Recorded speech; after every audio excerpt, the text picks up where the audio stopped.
Bem-vindos, meus amigos, ao canal Educação em Saúde para falar em viroses. Hoje eu gostaria de fazer algumas reflexões diante de coisas que tenho lido e estudado para ver se a gente acha uma luz no fim do túnel. Em março de 2020, a Organização Mundial de Saúde declarou que existia uma pandemia pelo SARS-CoV-2, uma pandemia, ou seja, uma epidemia que atingia praticamente todo o planeta. E na falta de conhecimento do agente etiológico, da maneira como iria reagir, nós nos reportamos a conhecimentos anteriores. E a pandemia, então conhecida, tinha ocorrido 102 anos atrás, em 1918, com a dita gripe espanhola, causada pelo vírus H1N1, que tinha ocasionado também milhões de mortes. E como na gripe espanhola, que nem é espanhola porque ela surgiu nos Estados Unidos, mas quem declarou que existia a ocorrência de um agente etiológico virulento, de fácil transmissibilidade, acometendo inclusive pessoas jovens, foi a Espanha. Por que a Espanha? Porque os outros países, como a Itália, os Estados Unidos mesmo, estavam em guerra, saindo da Primeira Guerra, né? Então não queriam declarar a existência de uma doença que pudesse considerá-los mais fracos. Então, daí se chamou gripe espanhola. Mas tem outros nomes, gripe bailarina, tem vários outros nomes que são denominadas para esta gripe que ocorreu, então, em 1918. Também na época existiam divergências políticas, o silêncio e a negação, e também acharam um bode expiatório. Então, hoje a gente achou um bode expiatório para a China. Na época, acharam o bode expiatório para a Espanha. Muito bem. Ela atingia jovens e era extremamente rápida. Muitas vezes a pessoa caía doente de manhã e à tarde já estava em óbito. E muitas vezes ocorriam hemorragias. A pessoa passava muito mal e muito rapidamente. As grávidas e os jovens foram os mais acometidos. As grávidas, provavelmente pela alteração do sistema imune, que aumenta a sua tolerância, e os jovens, provavelmente oriundos da guerra, que já tinham o seu sistema imunológico comprometido. Como era o arsenal terapêutico da época? Tínhamos dipirona? Não, surgiu em 1922. Tínhamos, então, respiradores? Não, respiradores surgiram em 1950. Existiam máscaras que eram utilizadas para filtrar nas minas de carvão, mas não para desenvolver a homeostase. Existiam analgésicos derivados do ópio e os salicilatos do salgueiro branco, que já eram conhecidos desde a antiguidade. Heparina também existia, desde 1916. Só que os processos de anticoagulação não eram absolutamente conhecidos além da hemostasia, ou seja, estancar a hemorragia. Não se conhecia mais nada além disso. Existiam antibióticos? Não, os antibióticos surgiram em 1945 com Alexander Fleming.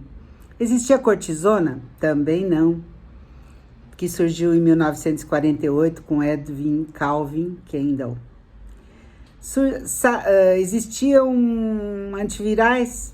Também não, que surgiram com a Ciclovir em 1978 com Trudy Elliott. Também os anticoagulantes existiam? Não. Os fatores de coagulação foram conhecidos mais ou menos a partir de 1954. A cascata de coagulação em 64. Muito bem. E os procedimentos com os pacientes críticos na UTI? Existiam? Também não. Existiam na década de 60, depois da Guerra do Vietnã. E os respiradores? 1950, aqui no Brasil, eu cheguei a trabalhar com o Takaoka. Era assim, hoje a gente quase que nem reconhece o tanto de barotrauma que foi feito. Mas para manter a hemostasia, ou seja, a troca de oxigênio, os respiradores, o Takaoka cumpriu o seu papel.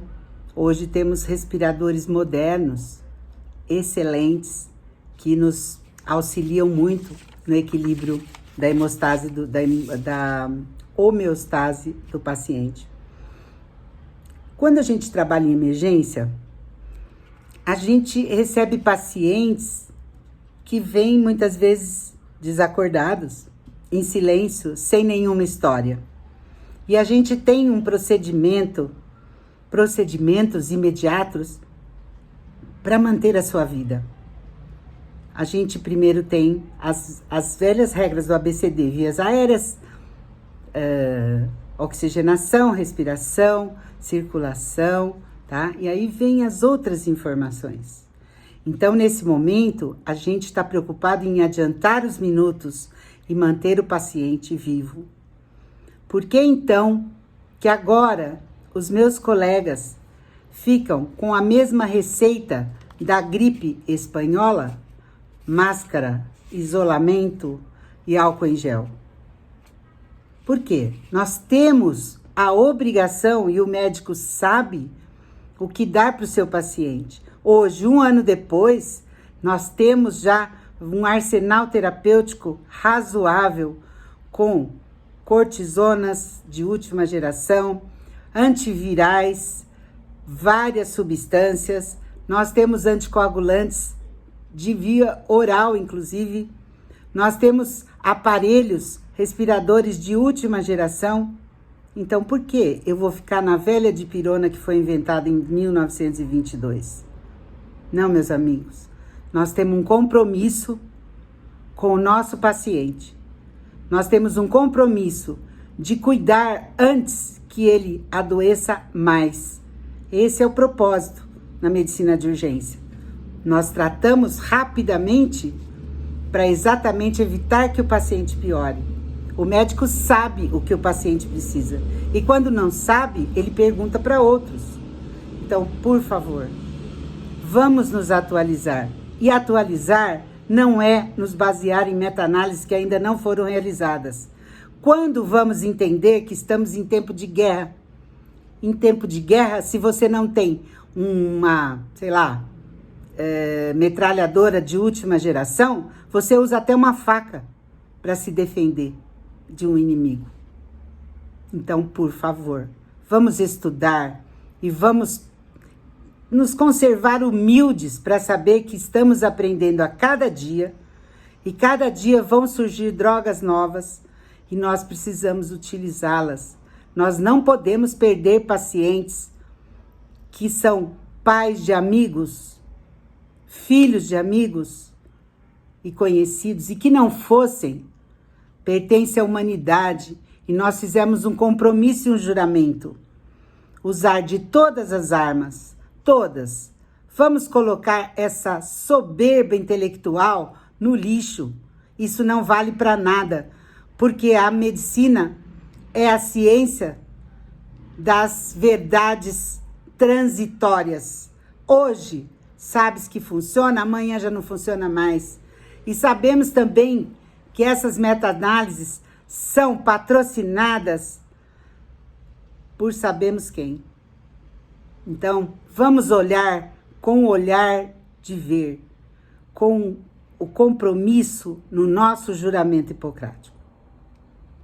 Se você gostou, inscreva-se no canal. Se gostou do conteúdo, dê um like e compartilhe com seus amigos.